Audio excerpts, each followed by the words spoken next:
El autobús de línea los dejó en el cruce de caminos justo cuando el sol comenzaba a hundirse tras las colinas, tiñendo el cielo de un color púrpura herido. Eran 5. 5 sombras encorvadas por el peso de los años y el desprecio de una sociedad que ya no encontraba utilidad en sus manos temblorosas ni en sus memorias acumuladas. Don Aurelio, el más anciano del grupo, ajustó la correa de su maleta de cuero gastado y miró hacia el sendero de tierra batida que se perdía entre la maleza. «Es por aquí», dijo con una voz que sonaba como el crujir de hojas secas. El mapa que encontramos en el asilo no mentía. La granja de los Olmos Negros está a menos de 1 kilómetro. A su lado, doña Elena se apretó el chal contra el pecho. Sus ojos, nublados por las cataratas pero aún capaces de percibir la melancolía del paisaje, escudriñaron el horizonte. Habían escapado del hogar San Judas no por maltrato físico, sino por algo peor, la indiferencia. Se habían cansado de esperar visitas que nunca llegaban y de mirar paredes blancas que olían a desinfectante y a muerte lenta. La idea de ocupar una granja abandonada, de volver a tocar la tierra y sentir el aire libre, les había devuelto una chispa de vida que creían extinta. El grupo comenzó a caminar con lentitud. Julián y Carmen, una pareja que se había conocido entre las partidas de dominó del asilo, se apoyaban mutuamente, formando un solo cuerpo de 4 piernas cansadas. Al final de la fila marchaba Mateo, un hombre silencioso que cargaba una pequeña radio vieja que ya no sintonizaba nada más que estática, pero que él se negaba a soltar. El camino estaba flanqueado por árboles centenarios cuyas ramas se entrelazaban como dedos esqueléticos. A medida que avanzaban, el silencio se volvía más denso, roto solo por el canto lejano de un búho y el roce de sus zapatos sobre la grava. No había señales de vida humana en kilómetros a la redonda. La civilización parecía haber retrocedido, dejando aquel rincón del mundo en manos de la naturaleza salvaje. ¿Están seguros de que nadie nos buscará?, preguntó Carmen, su voz apenas un susurro. En el asilo tardarán días en notar que no estamos, respondió Aurelio sin volverse. Y aunque lo hagan, ¿quién se tomaría la molestia de buscar a 5 viejos que nadie quiere? Para el mundo, ya somos fantasmas. Aquí, al menos, seremos dueños de nuestro propio silencio. Finalmente, tras una curva cerrada, la granja apareció ante ellos. No era simplemente una casa de campo, era una estructura imponente, una mansión de madera y piedra que alguna vez debió ser el orgullo de la región. Ahora, sin embargo, se erguía como un monumento al abandono. Las enredaderas trepaban por las paredes como si intentaran asfixiar la propiedad, y las ventanas, oscuras y profundas, parecían observar a los recién llegados con una mezcla de curiosidad y advertencia. El portón de hierro estaba entreabierto, oxidado por décadas de lluvia y olvido. Al cruzarlo, el aire pareció cambiar. Era más frío, cargado con un aroma dulce y pesado que ninguno de ellos logró identificar de inmediato, una mezcla de jazmín nocturno y madera podrida. «Es enorme», murmuró Mateo, rompiendo su mutismo. «Demasiado grande para una sola familia». Se detuvieron frente a la puerta principal, una pieza de roble macizo con un aldabón de bronce en forma de rostro femenino. Lo extraño, lo que les erizó la piel a pesar de su determinación, fue notar que, a pesar del evidente descuido del jardín, los escalones del porche estaban limpios, como si alguien los hubiera barrido esa misma mañana. Aurelio extendió la mano y empujó la puerta. No estaba cerrada. Se abrió con un quejido prolongado que resonó en el interior de la casa como un lamento. Al entrar, el polvo bailó en los últimos rayos de luz que se filtraban por las rendijas. El mobiliario estaba cubierto con sábanas blancas, dándole al salón principal el aspecto de un cementerio de gigantes. «Buscaremos velas», ordenó Aurelio, intentando ocultar el temblor de sus manos. «Esta noche dormiremos aquí. Mañana haremos de este lugar nuestro hogar». Lo que ninguno de ellos sabía, mientras se acomodaban en aquel refugio de sombras, era que la granja no estaba tan vacía como parecía. En las paredes, ocultos tras el papel tapiz descolorido, había retratos de una mujer joven de mirada gélida y manos largas, una mujer cuyo nombre había sido borrado de los registros del pueblo vecino, pero cuya presencia aún palpitaba en los cimientos de la casa. Habían llegado buscando libertad, sin sospechar que acababan de entrar en el santuario de alguien que nunca aprendió a dejar ir a sus invitados. La primera noche en la granja fue un ejercicio de valentía frente a la oscuridad. El grupo se instaló en el salón principal, evitando subir las escaleras que crujían con cada ráfaga de viento. Con unas cuantas velas que Julián encontró en la cocina y un pequeño fuego que lograron encender en la chimenea, la estancia cobró una vida fantasmal. Las sombras proyectadas por las sábanas blancas que cubrían los muebles parecían figuras observándolos desde las esquinas. «Es solo el frío», dijo Elena, aunque sus ojos no dejaban de recorrer el techo alto, donde las vigas de madera parecían absorber la escasa luz. A la mañana siguiente, el sol entró con una fuerza renovada, revelando la verdadera magnitud de su nuevo refugio. La luz del día disipó parte del temor nocturno, pero trajo consigo una observación inquietante. Mientras Aurelio y Mateo inspeccionaban la planta baja, notaron que la cocina estaba en un estado de conservación antinatural. No había telarañas en las alacenas más altas y los utensilios de cobre, aunque oscurecidos por el tiempo, estaban perfectamente alineados por tamaño. «Esto no parece una casa abandonada por décadas», comentó Mateo, pasando un dedo por la encimera de mármol. «Alguien ha estado aquí. O alguien nunca se fue del todo». Decidieron repartirse las tareas para hacer el lugar habitable. Carmen y Elena se encargaron de retirar las sábanas de los muebles. Al quitar la tela que cubría un gran diván en el estudio, Carmen dejó escapar un pequeño grito. Sobre el terciopelo rojo, perfectamente colocado, había un libro de poemas abierto por la mitad y un par de guantes de seda negra, como si alguien acabara de dejarlos allí para ir a buscar una taza de té. «No toques nada, Carmen», advirtió Elena, acercándose con cautela. El libro estaba escrito en un idioma que no reconocieron de inmediato, pero lo que más llamó su atención fue una fotografía que servía de marcador. En ella aparecía una mujer joven, de una belleza severa y aristocrática, vestida con un traje de montar negro. Estaba de pie frente a la misma puerta principal que ellos habían cruzado el día anterior. Sus ojos, capturados en el sepia de la imagen, tenían una intensidad que parecía perforar el papel. Mientras tanto, Aurelio había subido a la segunda planta. El pasillo era largo y estrecho, con varias puertas cerradas. Al final del corredor, una puerta doble se distinguía del resto. Al abrirla, se encontró con el dormitorio principal. Era una habitación circular, rodeada de ventanales que ofrecían una vista panorámica de los campos muertos de la granja. Pero lo que detuvo el corazón de Aurelio fue el tocador. Sobre la madera de caoba había frascos de perfume que aún conservaban un líquido ambarino, peines de plata y una serie de diarios encuadernados en cuero. En el centro del espejo, escrito con lo que parecía ser carmín seco, había un mensaje que el tiempo no había logrado borrar del todo: la hospitalidad es una deuda que se paga con la permanencia. Aurelio sintió un escalofrío que no tenía nada que ver con la corriente de aire. Bajó las escaleras tan rápido como sus rodillas se lo permitieron y reunió al grupo en la cocina. «Tenemos que ser cuidadosos», dijo, su voz temblando ligeramente. «Esta casa perteneció a alguien con mucho poder o mucha locura. He encontrado diarios. La dueña se llamaba Eleonora von Arten. Según los registros que encontré en el estudio, era una inmigrante que compró estas tierras a principios del siglo pasado. Los lugareños la llamaban la viuda de hierro». «¿Y qué pasó con ella?», preguntó Julián, apretando la mano de Carmen. «Los diarios terminan abruptamente hace 40 años», respondió Aurelio. «Pero hay algo más. He revisado el sótano. Hay provisiones. Latas de comida, sacos de grano, incluso vino.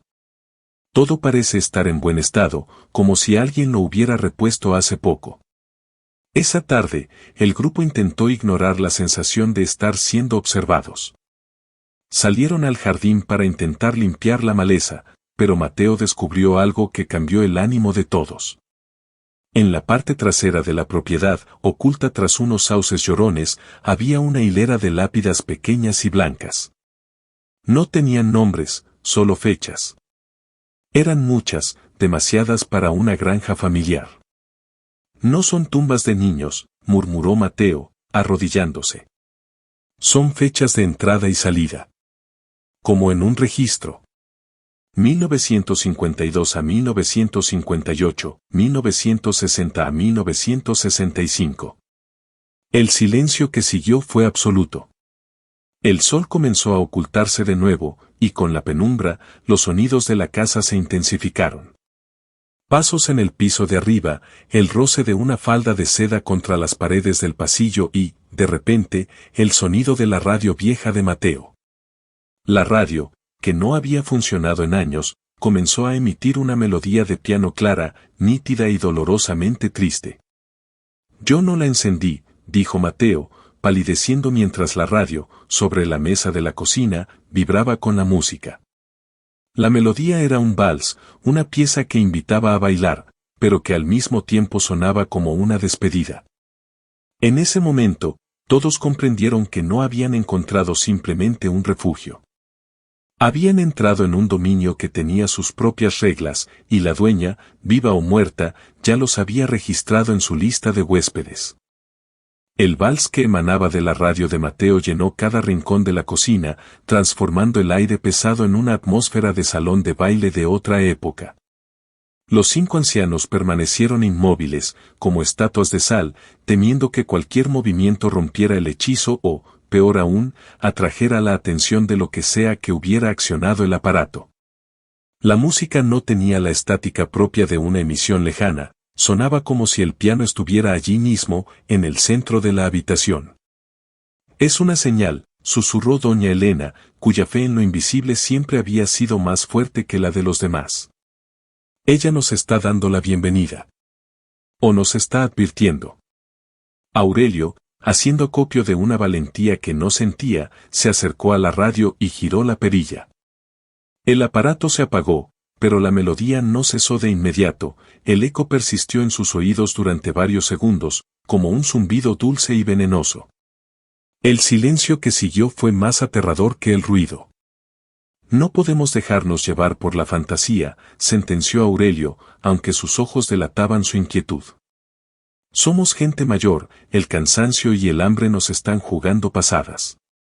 Mañana buscaremos una explicación lógica. Ahora, vamos a cenar algo de lo que encontramos en el sótano.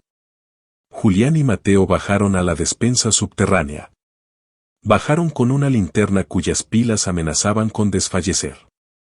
Al entrar en el recinto de piedra fría, el olor a jazmín y madera podrida era casi insoportable. Sin embargo, lo que encontraron los dejó mudos.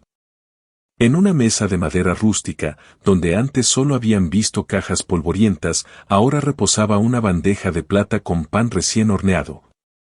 Frutas maduras que no correspondían a la estación y una botella de vino tinto descorchada. Esto es imposible, balbuceó Julián, retrocediendo. Estuvimos aquí hace 2 horas. No había nada más que telarañas y latas viejas. Alguien está en la casa con nosotros, concluyó Mateo, agarrando con fuerza su linterna. Alguien que se mueve muy rápido y que conoce cada pasadizo. Subieron con la comida, pero nadie se atrevió a probar bocado al principio. La sospecha de que aquel manjar pudiera ser una trampa flotaba en el ambiente. Fue Carmen quien, con un fatalismo propio de quien ya no teme a la muerte, tomó un trozo de pan. Si vamos a morir, que sea con el estómago lleno y no en ese asilo miserable, dijo, masticando con lentitud. Sus ojos se abrieron de par en par. Está delicioso. Sabe a hogar. Comieron en silencio, una cena surrealista en una mansión que parecía respirar. Tras la comida, el cansancio los venció, pero el sueño no fue reparador. Aurelio, que se había quedado dormido en un sillón orejero en el estudio, despertó a medianoche por el sonido de una pluma rascando papel. La luz de la luna entraba por el ventanal, iluminando el escritorio de caoba donde antes había visto los diarios de Eleonora. Allí, sentada de espaldas a él, había una figura. Era una mujer de espalda recta, con el cabello recogido en un moño perfecto y un vestido de seda negra que brillaba bajo la luna. Escribía con una intensidad febril. Aurelio intentó levantarse, pero sus piernas no le obedecieron. Era como si el aire alrededor de él se hubiera vuelto sólido, manteniéndolo cautivo. La mujer se detuvo. Sin girarse del todo, inclinó la cabeza hacia un lado. Su voz, cuando habló, no parecía venir de su garganta, sino de todas las paredes de la habitación al mismo tiempo. 5 nuevos nombres, dijo la voz, un susurro gélido que recordaba al roce de la seda. Hacía mucho tiempo que las camas no sentían el peso del abandono. Sean bienvenidos, mis queridos invitados. Espero que su estancia sea, definitiva. Aurelio cerró los ojos con fuerza, rezando una oración que apenas recordaba. Cuando los abrió, la silla estaba vacía. El diario seguía allí, pero ahora estaba abierto en una página nueva.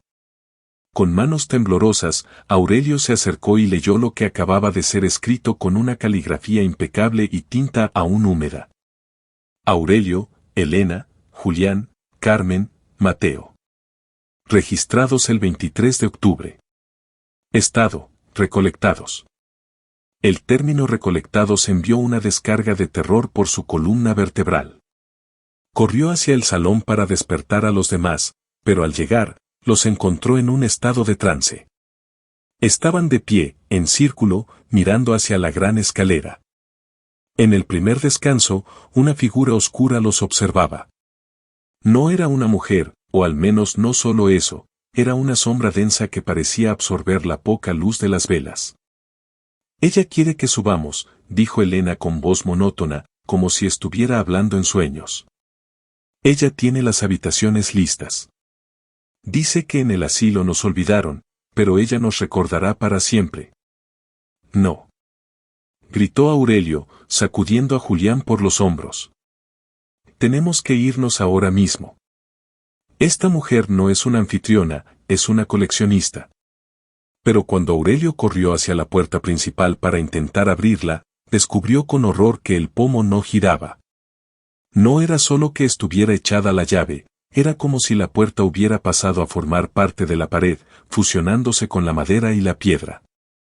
Estaban atrapados. La granja de los olmos negros se había cerrado sobre ellos como una mandíbula, y la dueña, la viuda de hierro, finalmente tenía nuevos sujetos para su interminable y macabro registro. El pánico se apoderó del salón. Julián golpeó la puerta principal con una fuerza que sus hombros de 80 años no deberían poseer, pero el impacto no produjo un sonido de madera, sino un golpe sordo. Como si estuviera golpeando carne viva o tierra compacta. La entrada había dejado de ser una salida, ahora era un muro infranqueable. Busquen las ventanas. Gritó Aurelio, tratando de mantener la compostura mientras su corazón galopaba salvajemente. Mateo corrió hacia los ventanales del comedor y tiró de las pesadas cortinas de terciopelo. Al intentar abrir el pestillo, retrocedió horrorizado. Tras el cristal no estaba el jardín ni la luna. Solo había una neblina blanca y densa, una sustancia lechosa que se pegaba al vidrio y que parecía palpitar. No había rastro de los árboles, ni del camino, ni del mundo que habían dejado atrás. El tiempo y el espacio exterior habían desaparecido, dejando a la granja flotando en un vacío absoluto. Estamos en su red, murmuró Elena, dejándose caer en una silla. No es que la casa esté cerrada, es que ya no estamos en nuestro mundo. De repente, una luz tenue comenzó a brotar de las paredes. No era electricidad, sino una luminiscencia que emanaba de las grietas del papel tapiz. Con el cambio de luz, la casa empezó a transformarse. Los muebles que antes parecían viejos y polvorientos recuperaron un brillo lujoso, pero con un detalle macabro, las patas de las mesas parecían talladas con la forma de fémures humanos. Y el tapizado de las sillas tenía una textura que recordaba demasiado a la piel. Y miren las paredes, dijo Carmen, señalando con un dedo tembloroso. Donde antes había manchas de humedad, ahora aparecían marcos dorados. Dentro de ellos, no había pinturas, sino personas. Eran figuras humanas de tamaño real, ancianos como ellos, capturados en poses de una quietud eterna. Algunos estaban sentados a mesas de té, otros parecían caminar por pasillos inexistentes. Sus rostros reflejaban una paz forzada, una serenidad de porcelana, pero sus ojos eran lo único real, llenos de un sufrimiento silencioso y eterno. Son los que vinieron antes que nosotros, susurró Mateo, reconociendo las fechas que había visto en las lápidas del jardín. No son tumbas lo que hay afuera, son trofeos. Ella no los mató, los coleccionó. En ese momento, la temperatura bajó drásticamente. El aroma a jazmín se volvió tan fuerte que resultaba nauseabundo. En lo alto de la escalera, la figura de Eleonora von Artem volvió a materializarse. Esta vez no era una sombra, sino una presencia física imponente. Vestía un traje de luto riguroso, con un velo de encaje que cubría su rostro, aunque sus ojos brillaban a través de la tela como brasas moribundas. ¿Por qué huyen de la eternidad? Su voz era una caricia de invierno. En el mundo de afuera, ustedes son basura. Son estorbos que ocupan espacio y consumen aire. Aquí, yo les doy un propósito. Aquí, serán hermosos para siempre. Serán parte de mi gran obra. Eleonora comenzó a bajar las escaleras con una lentitud aristocrática. Con cada paso que daba, el suelo bajo los pies de los ancianos parecía volverse más blando, como si el piso se estuviera convirtiendo en arena movediza. Yo también fui abandonada, continuó ella, extendiendo una mano pálida y larga. Mi esposo me dejó en esta granja para morir sola mientras él buscaba juventudes más frescas en la ciudad. Aprendí que la única forma de no ser olvidada es retener. Si yo poseo el tiempo, nadie puede dejarme. Y ahora, ustedes me pertenecen. Aurelio sintió que sus pies se hundían en la alfombra, que ahora se sentía como musgo húmedo y pegajoso. Julián y Carmen se abrazaron, sus cuerpos comenzando a volverse rígidos, su piel adquiriendo un tono pálido y cerúleo, similar al de las figuras en los cuadros. No somos tus juguetes. Bramó Aurelio, buscando desesperadamente algo con que defenderse. Su mano se cerró sobre la radio de Mateo. Sin pensar, la arrojó contra un gran espejo que colgaba en el vestíbulo. El cristal no se rompió en 1000 pedazos, en su lugar, se agrietó como una tela desgarrada, y de la fisura brotó un grito inhumano. La casa entera se sacudió. Eleonora retrocedió, llevándose las manos al rostro, como si el daño al espejo fuera un daño directo a su propia carne. El sótano. Gritó Aurelio. Es el único lugar que no ha cambiado. Corran. Lograron zafarse de la trampa del suelo y corrieron hacia la puerta de la cocina, bajando atropelladamente por las escaleras de piedra. Al cerrar la pesada puerta de madera del sótano tras de ellos, el silencio regresó de golpe.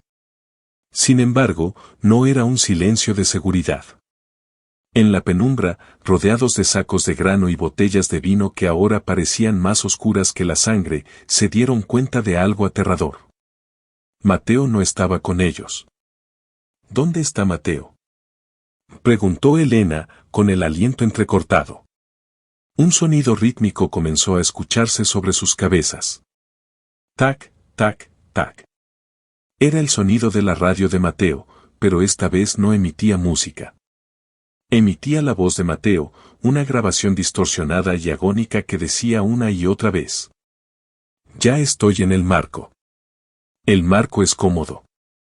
Vengan al marco con nosotros. Aurelio miró a los 3 compañeros que le quedaban.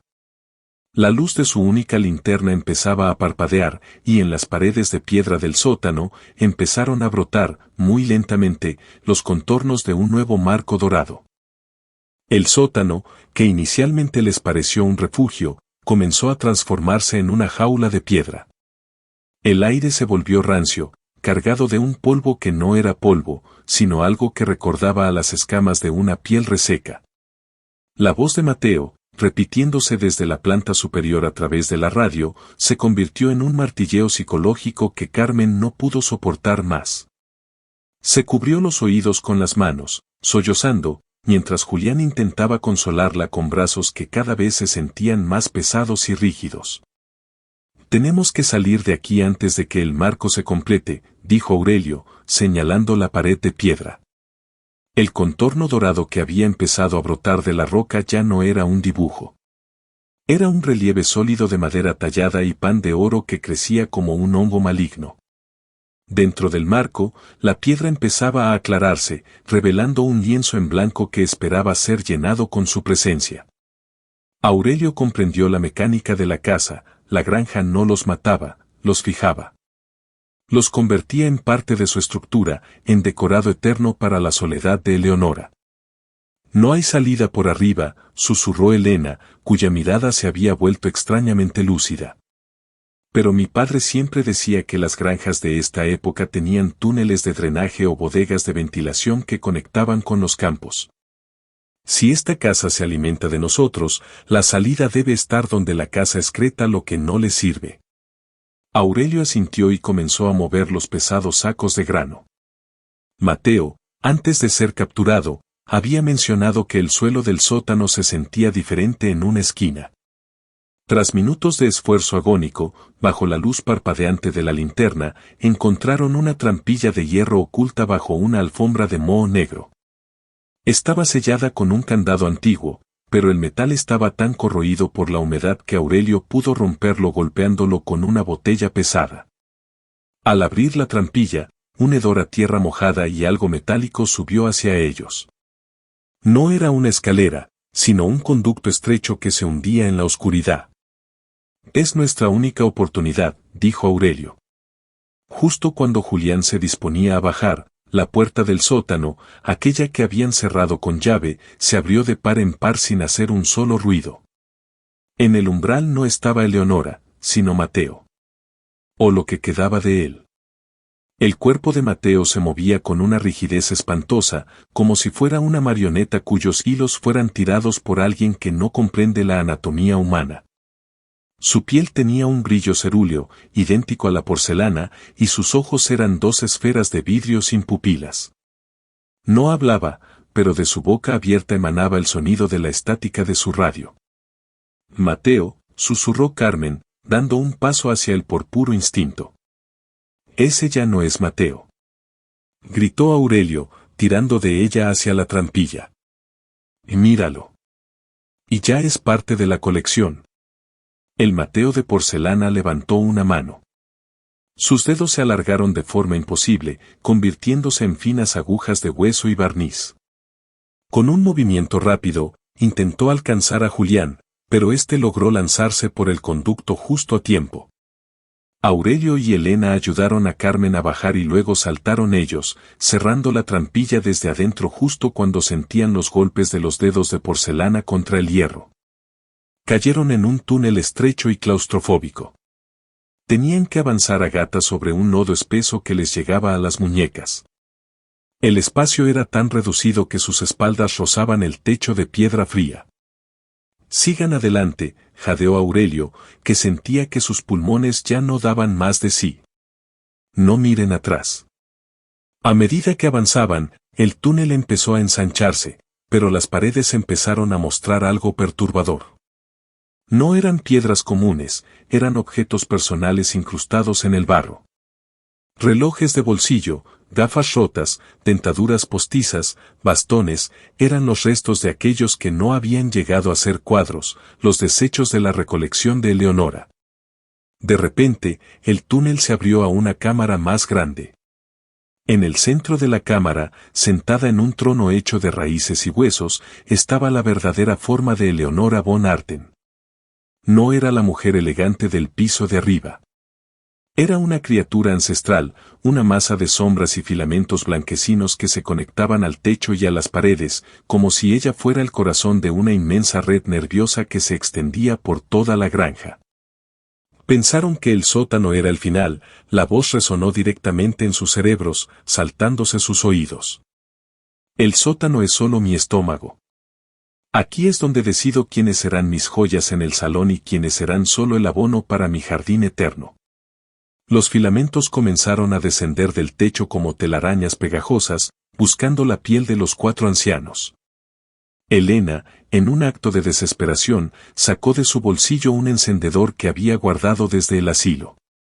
Si somos abono, dijo con una voz llena de una furia ancestral, entonces vamos a arder con la tierra. Elena no encendió una mecha, arrojó el encendedor hacia un charco de líquido negro que goteaba de las raíces. Al contacto, el líquido no ardió como petróleo, sino que estalló en una llama azul brillante que se propagó instantáneamente por los filamentos, como si la red de la casa fuera altamente inflamable. El grito que soltó la criatura fue tan potente que los lanzó contra las paredes. La granja entera comenzó a temblar. Los cimientos crujieron y el techo del túnel empezó a colapsar. «Corran hacia la luz», gritó Aurelio, señalando una grieta al fondo de la cámara por donde empezaba a entrar un aire gélido pero real. Salieron a trompicones, cayendo sobre la hierba seca del jardín exterior. Al girarse, vieron algo imposible. La granja no se estaba quemando con fuego normal, estaba siendo consumida por una luz azul que hacía que la estructura se desvaneciera, convirtiéndose en ceniza fina que el viento se llevaba. Los cuadros, los muebles de piel y la propia Eleonora se deshacían en el aire. Pero el alivio duró poco. Al mirar hacia el suelo, Aurelio vio que sus propias manos seguían teniendo ese brillo pálido y antinatural. Carmen y Julián se miraron con horror, sus pies estaban desapareciendo, convirtiéndose en finas partículas de polvo azul. «No nos dejó ir», dijo Elena, mirando cómo sus dedos se desvanecían. «Solo cambió el lugar de nuestra estancia». La granja había desaparecido, pero ellos, que ya habían sido recolectados por dentro, estaban desapareciendo con ella. Estaban atados a su dueña, y donde ella fuera, ellos irían también. El mundo alrededor de los 4 supervivientes se había convertido en un lienzo en blanco. No estaban en el campo, ni en la carretera, ni en la granja. Se encontraban flotando en un espacio liminal, una llanura infinita de niebla grisácea donde el tiempo parecía haberse detenido. Sus cuerpos, que antes se desvanecían en polvo azul, se habían estabilizado, pero ya no eran de carne. Sus manos tenían la textura del mármol pulido y sus movimientos producían un leve tintineo metálico. ¿Estamos muertos?, preguntó Julián, su voz sonando como si viniera del fondo de un pozo de cristal. «Peor que eso», respondió Aurelio, observando sus propias extremidades. «Somos parte de su colección. Ella no destruyó la casa, la plegó. Nos ha llevado con ella al lugar donde guarda sus tesoros cuando el mundo real se vuelve demasiado peligroso». A lo lejos, entre la bruma, empezaron a aparecer estructuras. No eran casas completas, sino fragmentos de habitaciones flotantes. Un salón sin techo, una escalera que no llevaba a ninguna parte, una cocina donde el fuego de la chimenea era una llama estática y fría. En medio de este caos arquitectónico, se alzaba una figura que ya conocían demasiado bien. Eleonora ya no era el monstruo de raíces del sótano, sino que había recuperado su forma humana. Aunque ahora medía casi 3 metros de altura y su piel era de una plata líquida que reflejaba los rostros de todos los que alguna vez habían entrado en su granja. «Bienvenidos a mi galería del olvido», dijo Eleonora, y su voz ahora era armoniosa, casi maternal. «Aquí no hay vejez. No hay dolor de huesos ni mentes que se nublan. Aquí, ustedes son perfectos. Son estatuas de su propia esencia». Aurelio miró a su alrededor y vio a cientos de otros ancianos. Estaban dispuestos en grupos, como si fueran escenas congeladas en un museo. Algunos jugaban a las cartas, otros leían, pero ninguno parpadeaba. Eran prisioneros de una perfección aterradora. Nosotros no elegimos esto, gritó Helena, dando un paso al frente. Sus pies de mármol golpearon el suelo invisible con un estruendo. Preferimos morir siendo humanos y olvidados que vivir para siempre como tus adornos. Eleonora soltó una carcajada que sonó como cristales rotos. El olvido es una muerte que se repite cada segundo. Yo les he dado la salvación. En el asilo, sus nombres ya han sido borrados de las puertas. Sus camas ya están ocupadas por otros. Nadie los busca. Nadie los llora. Aquí, yo los contemplo cada eternidad. ¿No es eso lo que el ser humano desea? ¿Ser visto? Carmen y Julián se miraron.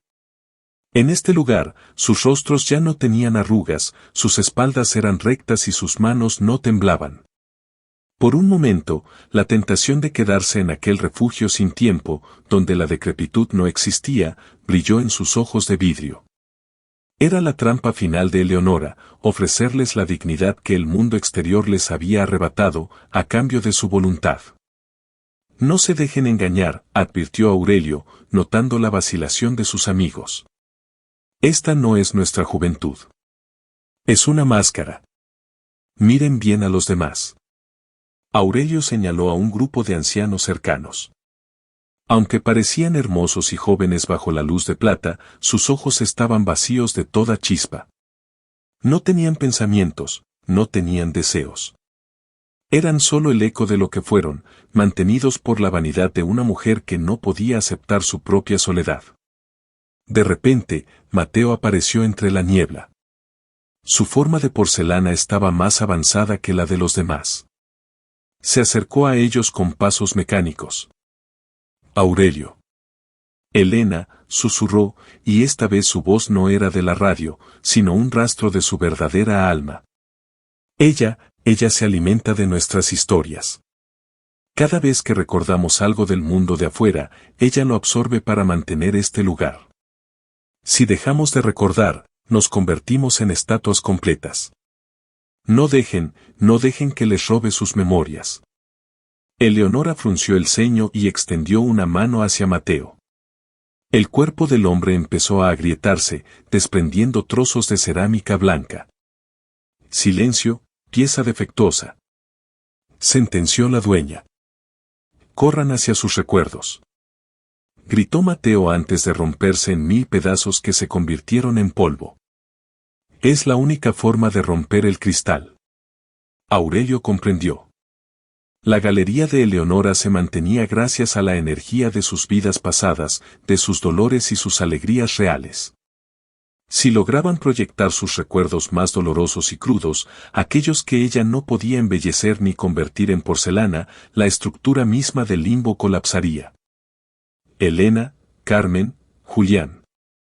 Exclamó Aurelio. Recuerden el frío. Recuerden el hambre. Recuerden el dolor de la pérdida y la humillación del asilo.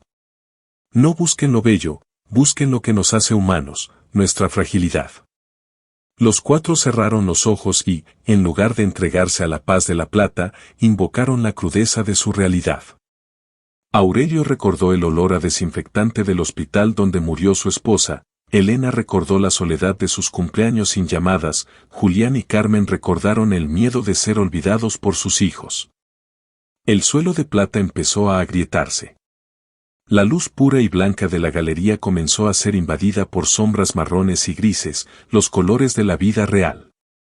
Eleonora gritó de dolor, pues la fealdad del sufrimiento humano era como ácido para su mundo de porcelana. Deténganse. Chilló ella, su piel de plata empezando a oxidarse. Les daré todo.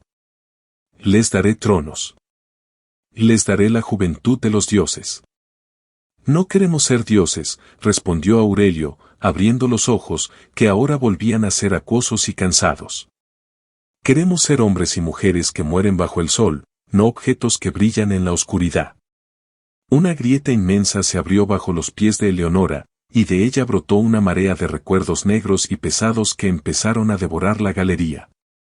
Los ancianos estatua empezaron a despertar, sus ojos de vidrio rompiéndose para revelar miradas humanas llenas de lágrimas.